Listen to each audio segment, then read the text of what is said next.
No futebol existem recordes e existem histórias que parecem inventadas.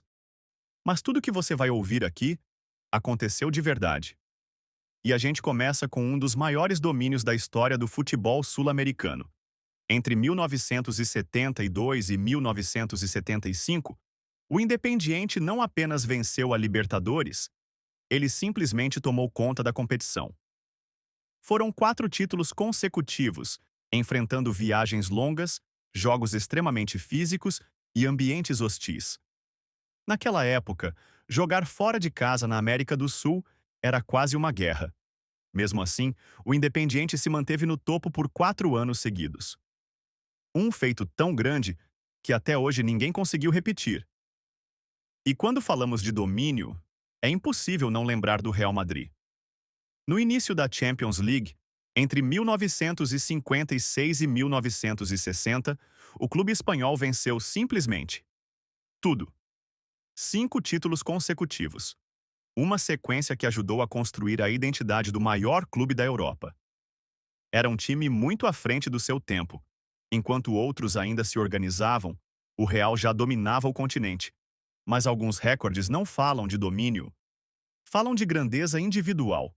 Pelé, por exemplo, não é apenas um ícone.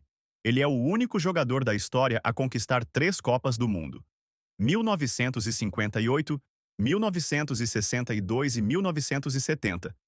Ele surgiu com apenas 17 anos e se tornou protagonista em um dos esportes mais competitivos do planeta. Manter esse nível por tanto tempo é algo que poucos sequer conseguem imaginar. E enquanto alguns dominam por anos, outros desafiam o próprio tempo. Kazuyoshi Miura é o exemplo perfeito disso. Enquanto a maioria dos jogadores se aposenta por volta dos 35 anos, ele continua jogando profissionalmente aos 59. Sim, 59 anos. Ele atravessou gerações do futebol, mudanças físicas, táticas e continua ativo. Não no mais alto nível, mas ainda assim dentro de campo. Isso não é só futebol. É disciplina, consistência e longevidade levadas ao extremo. E falando em consistência, existe um recorde que mostra o que é perfeição defensiva. O goleiro Mazzaropi ficou incríveis 1816 minutos sem sofrer um único gol. Isso significa mais de 20 jogos seguidos, sem ninguém conseguir passar por ele. Mas esse recorde não é só dele.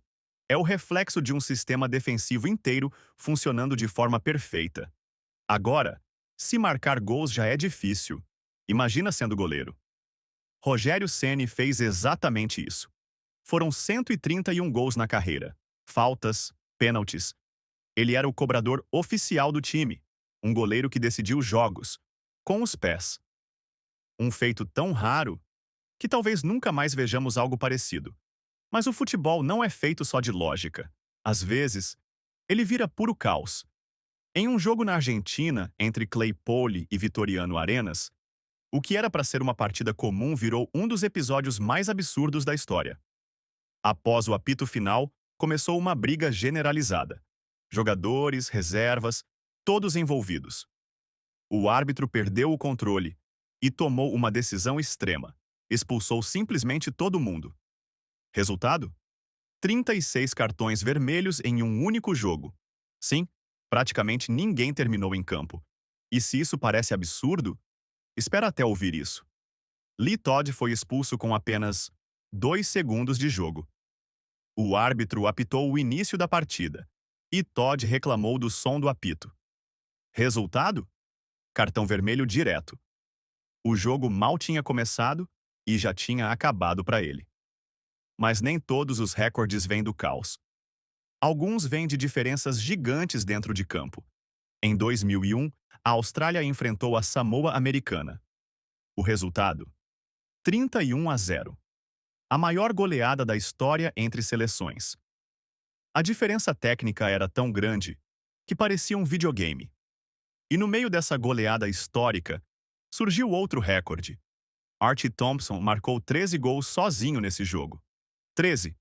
Quase um time inteiro, feito por um único jogador. Hoje, com o futebol mais equilibrado, esse tipo de coisa se tornou praticamente impossível. E no fim de tudo isso, Uma coisa fica clara: o futebol é muito mais do que um jogo. Ele é feito de momentos únicos, de histórias improváveis, de recordes que desafiam a lógica. Alguns podem até ser quebrados um dia, mas outros talvez nunca mais vejamos novamente.